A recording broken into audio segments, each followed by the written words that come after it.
Di tengah pandemi COVID-19 muncul sebuah fenomena caplok-mencaplok saham rumah sakit di kalangan Crazy Rich Indonesia. Nah, tidak heran memang ya karena seperti blessing in disguise, bisnis rumah sakit ini memberikan cuan yang berlimpah di masa pandemi ini. Nah, seperti apa detailnya kita akan simak dalam rumah sakit di tangan Crazy Rich. Nah, baru-baru ini PT Elang Mahkota Teknologi atau MTEK milik keluarga Saryat Madja berencana untuk mengakuisisi mayoritas atau sebanyak 66% dari saham pengelola RS Geraha Kedoya atau PT Kedoya Adia Raya atau RSGK.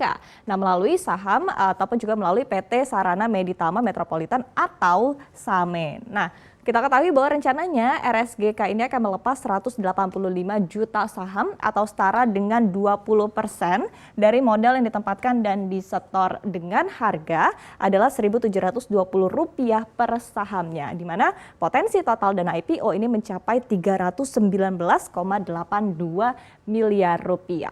Nah, sebelumnya kita ketahui bahwa MTEK juga berhasil ya mencaplok 71,88% saham dari SAME ataupun juga PT Sarana Meditama Metropolitan ini pada 30 November 2020, di mana MTEK ini membeli 4,24 miliar saham dengan harganya adalah Rp137 per sahamnya, yang mana artinya MTEK telah menggelontorkan uang senilai 581,1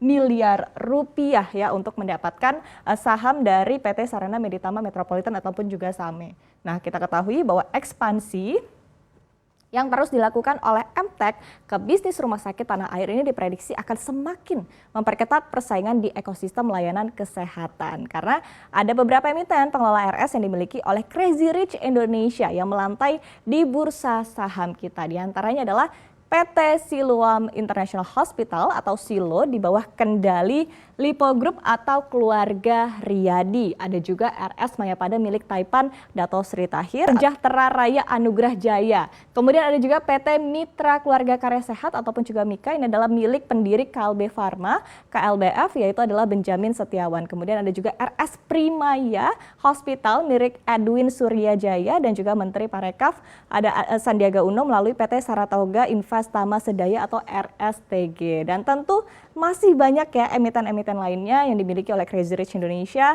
seperti adalah ada Bunda Medik ataupun juga BMHS, ada Metro Healthcare ataupun Care dan juga lain-lain begitu ya.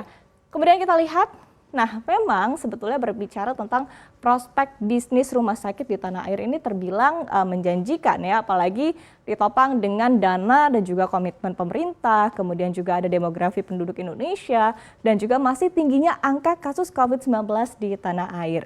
Melalui rancangan APBN 2022 di mana anggaran kesehatan ini yang dianggarkan oleh pemerintah adalah sebesar Rp255,3 triliun begitu ya untuk bidang kesehatan. Sementara di tahun ini Menteri Keuangan Sri Mulyani memperkirakan realisasi anggaran kesehatan ini akan mencapai Rp326,4 triliun atau naik cukup signifikan begitu ya dari pagu anggaran sebesar Rp169,7 triliun. Selain itu, demografi penduduk juga menjadi salah satu alasan ataupun juga pertimbangan penting begitu di mana BPS memproyeksikan bahwa jumlah penduduk Indonesia ini akan meningkat dari saat ini ataupun juga di tahun 2020 adalah 271 juta jiwa menjadi 290 juta jiwa di tahun 2030. Artinya meningkat dengan cukup signifikan dalam kurun waktu 10 tahun. Nah, kita lihat berikutnya.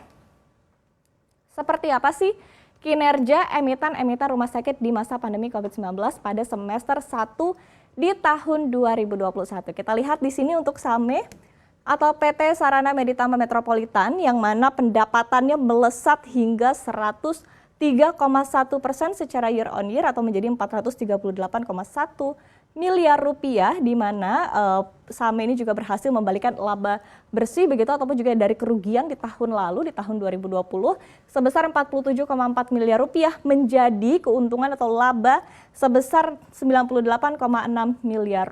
Bayangkan ya. Kemudian kalau kita lihat juga berikutnya ada Silo, kenaikan laba bersih Silo ini bahkan melesat hingga 324% menjadi Rp291,5 miliar. Padahal kalau kita lihat di tahun sebelumnya begitu tidak sebesar ini, dan bahkan pendapatan pun juga melesat signifikan kalau kita lihat mencapai 51,7% secara year on year menjadi 3,81 triliun rupiah. Kemudian ada juga MIKA atau Mitra Keluarga Karya Sehat, kita lihat di sini. Untuk laba bersihnya juga melonjak 113% secara year on year atau menjadi 615,9 miliar rupiah. Nah, kenaikan laba tentunya tidak terlepas dari pendapatan bersih MIKA yang juga melonjak signifikan atau menaik tajam begitu ya, 65,8% kenaikannya secara year on year, di mana pendapatannya adalah sebesar 2,38 triliun rupiah. Kemudian kita lihat ada HIL atau PT Medika Loka Hermina, di mana laba bersihnya ini melesat, ini menjadi yang paling tinggi ya, 422% menjadi 544,7 miliar rupiah. Padahal sebelumnya laba bersih HIL ini hanya sebesar 104,2 miliar rupiah di semester 1 tahun lalu. Nah, pendapatan bersih perusahaan juga meningkat tajam menjadi 78,9% secara year on year menjadi 3,09 triliun rupiah. Kemudian yang tidak kalah cuan ada juga CARE atau PT Metro Healthcare Indonesia, di mana laba bersihnya meningkat begitu ya.